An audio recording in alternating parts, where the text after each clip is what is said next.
હવે અર્જુન પોતાના સ્વજનોને સામે જુએ છે એટલે મનથી દુખી થઈ જાય છે, ડરી જાય છે, ડગવા લાગે છે, હાથ ધ્રુજવા લાગે છે.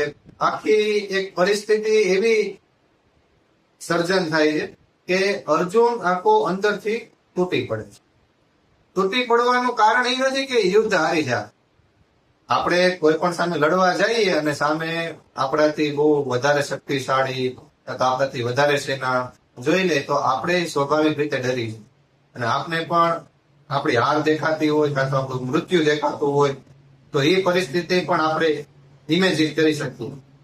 પણ અહીંયા અર્જુનની એવી પરિસ્થિતિ નથી. અર્જુનને ખબર છે કે હું આ યુદ્ધ જીતવાનો છું, કારણ કે મારી સાથે સ્વયં પૂર્ણ પુરુષોત્તમ ભગવાન શ્રી કૃષ્ણ છે.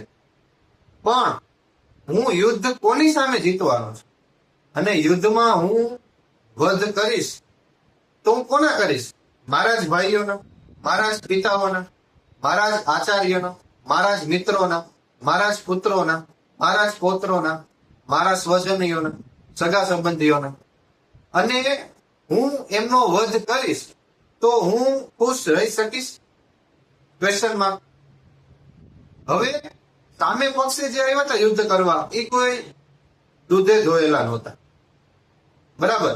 દુર્યોધન ને એના મિત્રો ને એના ભાઈઓ એ બધાઓ કાંઈક ને કાંઈક અધર્મ કરીને, પાપ કરીને, એ બધાને માટે કયો શબ્દ?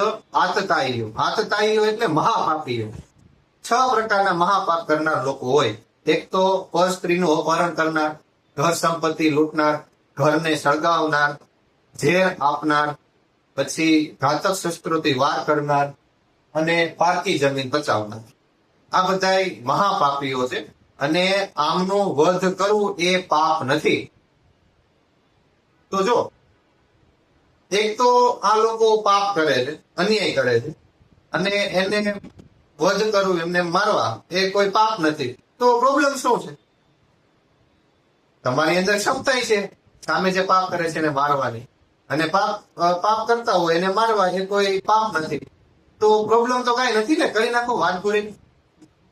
પણ ભાઈ એ નથી પાપ કરવો અને પાપ નથી છતાં પણ એ કર્મ નથી કરવું, એ કાર્યને અંજામ નથી આપવું, એ જે ઊંડાણપૂર્વક જે મથામણ છે, મનની ગળમથલ છે, સમજવી જરૂરી છે.